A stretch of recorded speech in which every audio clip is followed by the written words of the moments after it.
Bonjour à toutes et à tous, c'est RK. Aujourd'hui, nous nous retrouvons dans la 8e partie du cours sur les espaces topologiques. Donc aujourd'hui, nous allons nous intéresser aux points limites. Rentrons alors dans le vif du sujet. Donc soit ET un espace topologique avec ici E non vide, et soit A un élément de E, et soit grand A une partie de E. Donc A point limite de grand A équivaut à pour tout voisinage de A, V privé du singleton A inter grand A est non vide.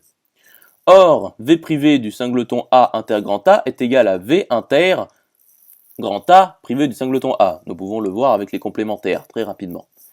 Donc, A point limite de grand A équivaut à pour tout voisinage de A, V inter grand A privé du singleton A est non vide. Ce qui équivaut à A appartient à l'indhérence de grand A privé du singleton A. Nous notons A', l'ensemble des points limites de A. Donc ici, nous avons l'écriture quantifiée de l'ensemble, que nous avons mis auparavant. Et nous le nommons, bien entendu, l'ensemble dérivé. Poursuivons l'étude. Donc démontrons que pour grand A' non vide, grand A est égal à A bar, c'est-à-dire grand A est fermé, équivaut à grand A' est inclus dans grand A. Donc voyons l'implication directe. Donc grand A est fermé. Donc pour tout x de grand A bar, et pour tout V, c'est-à-dire pour tout voisinage de x, V inter grand A est non vide. Donc soit A appartenant à grand A'. Donc, pour tout voisinage de A, V inter grand A privé du singleton A est non vide. Et pour tout voisinage de A, V inter grand A privé du singleton A est inclus dans V inter grand A, bien entendu. Donc, pour tout voisinage de A, V inter grand A est non vide. Donc, A appartient à l'adhérence de grand A, qui est égale à grand A, parce que grand A est fermé. Donc, grand A' est inclus dans A. À présent, intéressons-nous à l'implication réciproque. Donc, contraposons. Donc, grand A est non fermé, et donc non vide. Par conséquent, grand A est strictement inclus dans son adhérence. Donc, il existe A appartenant à l'adhérence de grand A, privé de grand A. Mais A appartient à l'adhérence de grand A, c'est-à-dire c'est un point adhérent de A. Donc, pour tout voisinage de A, V inter grand A est non vide. Donc, A appartient au complémentaire de grand A dans E. Et donc, le singleton A est inclus dans le complémentaire de grand A dans E. Et donc, grand A est inclus dans le complémentaire du singleton de A dans E. Et grand A privé du singleton A est égal à grand A inter le complémentaire du singleton A dans E, qui est égal à grand A.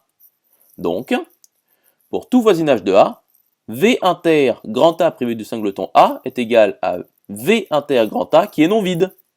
Donc, A appartient à grand A'. Et A n'appartient pas à grand A. Donc, grand A' n'est pas inclus dans grand A. Donc finalement, grand A est fermé équivaut à grand A' est inclus dans grand A avec A' non vide. Continuons l'étude. Donc, démontrons alors que l'adhérence de grand A est égale à grand A union grand A', c'est-à-dire l'ensemble dérivé de grand A.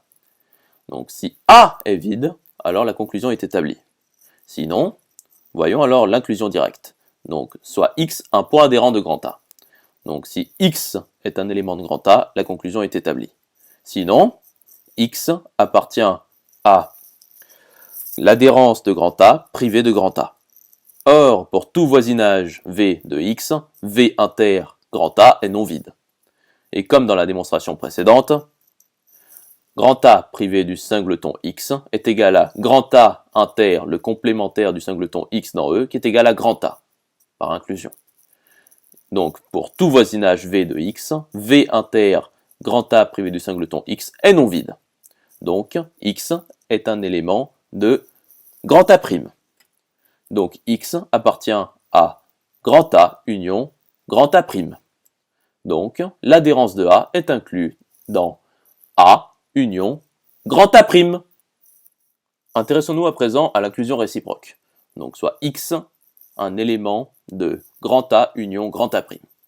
Donc si X appartient à grand A qui est inclus dans l'adhérence de grand A, conclusion établie. Sinon, X est un élément de grand A'.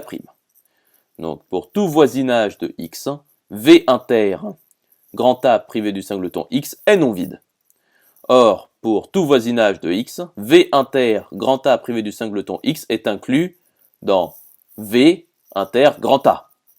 Donc, pour tout voisinage de X, V inter grand A est forcément non vide.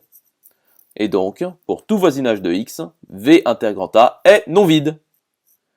C'est-à-dire, X est un élément de l'adhérence de A, c'est-à-dire X est un point adhérent de A. Donc, A union grand A' est inclus dans l'adhérence de grand A. Donc finalement, grand A union grand A' est égal à grand A bar. Intéressons-nous alors à la notion de point isolé.